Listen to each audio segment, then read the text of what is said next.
Mangane gratis. Inilah Kabar Indonesia. Kabar Indonesia, berbagi informasi setiap hari.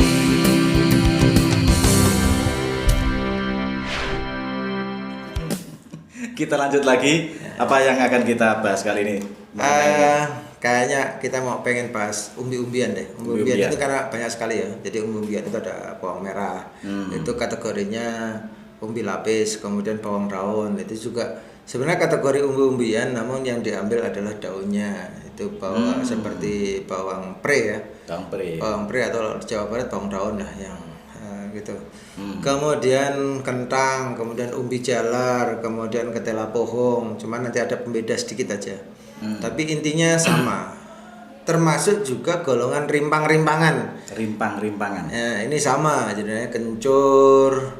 Jahe. Ini cuma beda umur aja. Kencur, jahe, kunyit, lempuyang, temulawak. Aduh, temulawak ini berarti mesti lucu ini. Lucu. Jelas lucu aja. Bisa-bisa ketemu Mas Topan.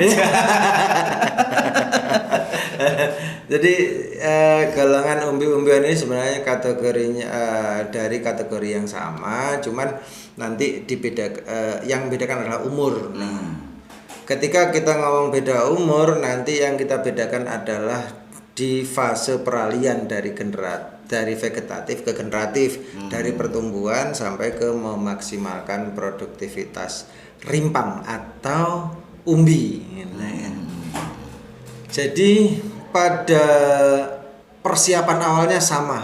Saya pikir untuk semua budidaya itu dimulai dari mengolah tanah karena kuncinya ada di tanah. Jadi saat pengolahan tanah upayakan sesempurna mungkin, segembur mungkin. Nah, ketika kita ngomong Indonesia ini luasannya sangat luar biasa dan tanah itu dibedakan menjadi berbagai macam jenis tanah ya, ada aluvial, andosol, alusol dan lain sebagainya lah. Tidak perlu kita bahas deskripsinya, nanti yang kuliah aja biar yang bahasnya. Betul. Tapi kita petani lebih melihat ciri-ciri aja. Di tanah merah apa yang dilakukan, di tanah lempung putih apa yang harus dilakukan, kemudian di lempung hitam, di gembur hitam, kemudian gembur agak kecoklatan itu seperti apa karena kandungannya berbeda. Tapi yang jelas tahapannya sama. Pertama adalah menggemburkan tanah dulu, kemudian pengapuran, kemudian pengomposan. Ini sangat penting sekali. Kemudian setelah itu menyiapkan media tanam. Media tanam bisa jadi medianya gulutan atau sekedar balik tanah kemudian dihancurkan kemudian ditanam, karena jagung itu paling cuma bikin parit-parit untuk saluran buangan air aja. Kalau rimpang-rimpangan juga sama, mungkin lebih butuh penataan sanitasi air aja. Kentang pakai gulutan juga. Intinya untuk bagaimana membentuk media tanam ini kita kembalikan ke kearifan lokal masing-masing di mana petani itu berada, karena ada kebiasaan yang berbeda-beda.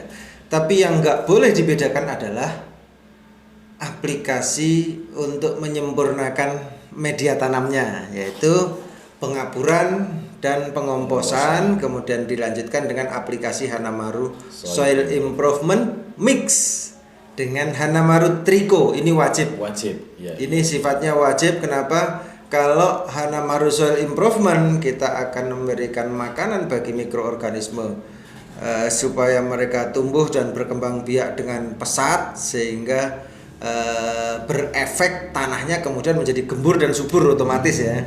Kemudian Trico adalah menyebar mikroorganisme antagonis yang kemudian mampu melawan patogen yang bakal merusak tanaman, terutama penyebab busuk batang bawah dan busuk akar, kemudian akar gada. Insya Allah Trico dan Gliocladium yang ada di dalamnya yang kemudian dilengkapi disempurnakan oleh Lactobacillus di dalamnya akan mampu menghalau segala penyebab penyakit bagi tanaman. Salah satunya juga ada mampu mengendalikan fusarium, layu fusarium. Nah, untuk tanaman umbi-umbian ini kita mulai dari katakanlah umbi jalar, kemudian kentang, kemudian kacang tanah. Oh, kacang tanah. Kacang tanah itu juga juga termasuk karena umurnya kurang lebih sama. Maka di fase vegetatif setelah penanaman itu tetap cukup menggunakan Hanamaru nitrogen fosfat plus ZPT mikro. Jangan lupa di fase awal adalah mix dengan Verina. Kenapa?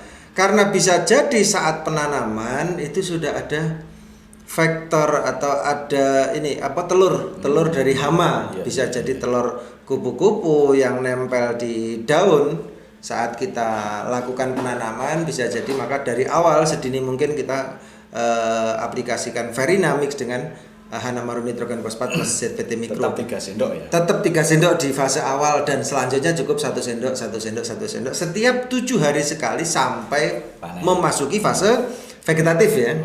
Sampai memasuki fase vegetatif. Khusus untuk umbi-umbian, ini untuk mulai dari umbi jalar, kentang dan kacang ini kurang lebih sama. Di usia 25 hari sampai 35 hari ditandai dengan munculnya bunga pada daun, itu otomatis di bawah sebenarnya pembentukan umbi sudah mulai terbentuk. Umbi sudah mulai terbentuk, umbi kentang maupun umbi jalar, kemudian kacang, kemudian bawang merah juga di usia 25 hari sudah mulai membelah dan membentuk umbi lapisnya sudah mulai terbentuk, mulai pecah, mulai membelah. Ya. Nah, di saat itulah berganti dengan Hanamaru kalium fosfat dan plus ZPT mikro, tetap dengan takaran 3 tutup berbanding 1,5 tutup, kemudian mix dengan Verina. Ini jangan sampai ditinggalkan karena kelihatan atau enggak kelihatan gejalanya, yang namanya hama itu pasti ada. Kalau kita pengen melihat yang sesungguhnya, ya datang aja pada saat sore hari atau menjelang malam, kita ke sawah bawa lampu.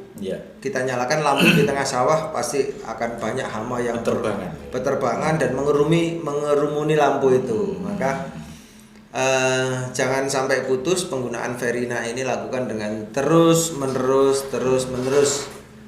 Per 7 hari sekali bareng dengan aplikasi Hanamaru. Nah, khusus untuk kentang dan umbi ini,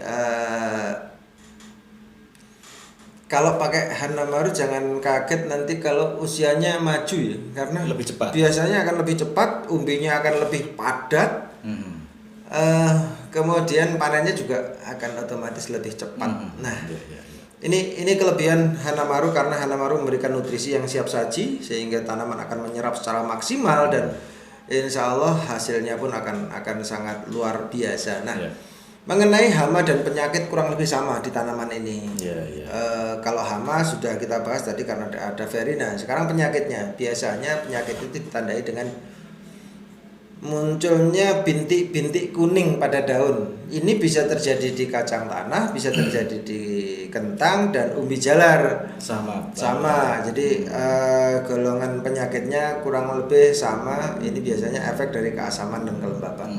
Ketika curah hujan terjadi seperti musim-musim saat ini ya, hujan 2 hari, kemudian panas 3 hari, kemudian hujan lagi 1 hari. Nah, ini akan terjadi namanya kelembapan. Kelembapan di karena daun biasanya juga seger, lebar. Nah, otomatis akan menjadikan kelembapan, dan lembab ini akan mengundang jamur dan bakteri. Maka jangan lupa terus melakukan pengamatan, jangan sampai kecolongan. Begitu ada bintik-bintik kuning muncul, aplikasikan Hanamaru Cooper. Khusus ya, eksklusif tadi. Dia cukup tunggal, nggak perlu dimix dengan insek. Jangan sampai ya, kalau fungi jangan sampai dimix dengan insek karena akan benturan. Karena insek itu rata-rata sifatnya asam, sementara fungi sifatnya basa. Kalau basa ketemu asam jadi netral, akan kalah salah satu di antaranya. Atau bisa jadi kedua-duanya kalah, nggak ada efeknya sama sekali. Nah, maka khusus untuk Hanamaru Cooper, aplikasikan secara eksklusif.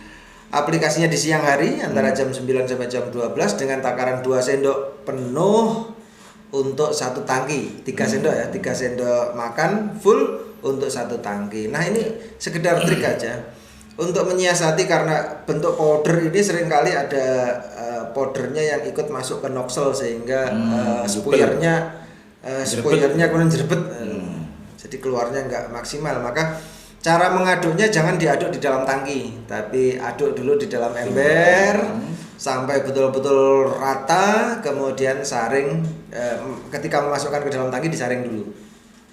Ini untuk menyiasati supaya powdernya nggak nyumpel atau berjubel di noxelnya. Jadi insya Allah ketika ini dilakukan dengan betul-betul teliti, dengan kesungguhan hati, hasilnya juga akan sangat maksimal. Jadi untuk teman-teman petani umbi-umbian secara keseluruhan, sesederhana itu sebenarnya bertani. Dan ini aman ya, meskipun aman. Termasuk pengendali hama dan Termasuk penyakit, meskipun kena tangan aman ya. Aman. Jadi gini, saya lebih pengen mendeskripsikan kata aman. Iya. Jadi triko kita formulasikan juga dari makhluk hidup yang otomatis akan sangat ramah lingkungan, tidak mengandung residu. Kemudian Verina itu juga dari bakteri Beauveria bassiana, itu juga sangat ramah lingkungan karena basicnya adalah makhluk hidup. Kemudian Cooper itu bahan aktifnya adalah Cooper sulfat, itu adalah mineral yang lahir dari perut bumi, sehingga dia tidak mengandung residu. Jadi kalau kita misal mau ngaduk pakai tangan, habis itu makan pisang goreng, Nggak gatel, nggak apa, aman ya? nggak akan berpengaruh. Nah itu hebatnya Hanamaru, itu hebatnya begitu. Meskipun pakai tangan, kata Bang Anwar tadi, sudah dijamin nggak akan apa-apa. Nggak gatelan ya aman, mau makan pisang goreng setelah ngaduk juga nggak apa-apa ya? Kalau gatelan berarti keroken. Gitu. Kalau gatel berarti keroken. Dan kembali kalau bertani itu memang seperti kata Bang Anwar tadi, seperti halnya yang lain, karena tanaman itu juga makhluk hidup, harus pakai hati. Saya curiga nama Hanamaru ini jangan-jangan juga akronim dari itu, jangan-jangan itu. Hanamaru saya curiganya adalah ketika hati para petani menangis, maka pakailah Hanamaru. Wih, mantap sekali. Itu baru nemu di sini, Zan. Jadi kalau tentang nama mungkin penerjemahan yang luar biasa dari Mas Bendi. Namun kalau kita ngomong artinya Hanamaru itu bunga matahari. Jadi Hana itu bunga, maru itu matahari. Nah, ini juga reka-reka aja biar pantas. Artinya bukan berarti bunga matahari itu bahasa Jepangnya Hanamaru, sebenarnya bukan. Ini penggabungan dua suku kata yang coba kita gabungkan antara bunga dan matahari. Sehingga terjadilah Hanamaru. Dan arti dari bunga matahari itu bahasa Inggrisnya apa, bahasa Jepangnya apa, saya sendiri juga nggak tahu. Namun saya ingin mengambil filosofi dari bunga matahari, karena bunga matahari, karena mataharinya, bunga itu penuh dengan keindahan dan matahari itu adalah sumber kehidupan. Luar biasa sekali. Ya, kalau pengen bertani dengan hasil yang maksimal, ya harus pakai Hanamaru, karena disinilah kehidupan sampai menjadi aman. Disinilah nanti akan membantu sumber kehidupan, terutama kehidupan tanaman. Betul. Kalau tanaman hidupnya lancar, baik, tidak ada kendala, tidak ada penyakit, otomatis, otomatis itu hasilnya akan baik. Ya. Saya jadi bingung. Ini kalau tanaman tumbuhnya lancar, ini maksudnya lancar apa? Peredaran darahnya lancar kan? Nah, peredaran darah lancar, terus tidak ada penyakit, gitu. Tidak kena tilang. Ya, mudah-mudahan semuanya lancar dan baik-baik.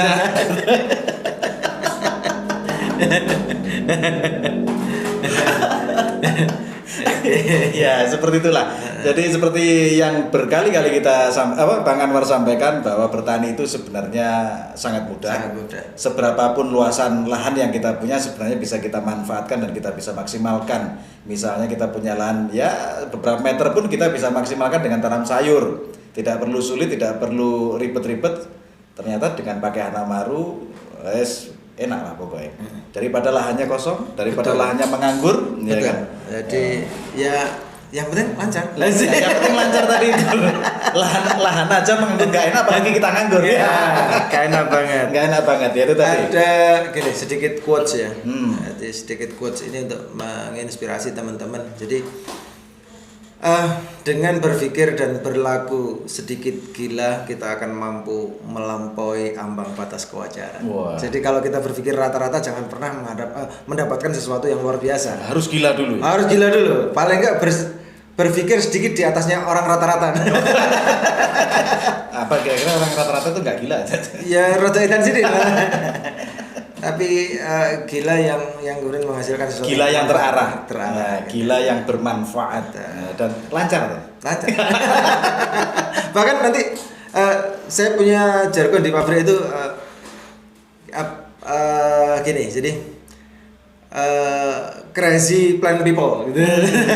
Plan people. saya buat kaos, saya desain kaos Crazy Plant People, tapi Crazy Plant yang difoto adalah plan tanaman ya, membuat tanaman menjadi gila.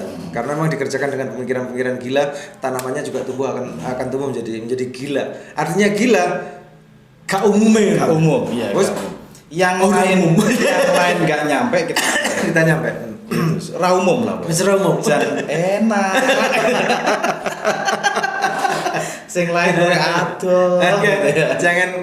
Jangan kaget kalau pakai Hanamaru kemudian menjadi sedikit gila. Karena memang ini dirancang oleh orang-orang gila. Tapi manfaatnya luar biasa. Oke, sementara kita cukupkan dulu bincang-bincang kita bersama Bang Anwar, dan lain waktu tentu kita akan harapkan kehadirannya kembali untuk kita bahas banyak pertanyaan-pertanyaan dari para petani dan keluhan petani, kemudian bagaimana cara memakai atau mengaplikasikan Hanamaru. Kita jumpa lagi di lain kesempatan, tetap bersama kita di acara Rasanan, rangkuman siaran dan hasil liputan. Terima kasih.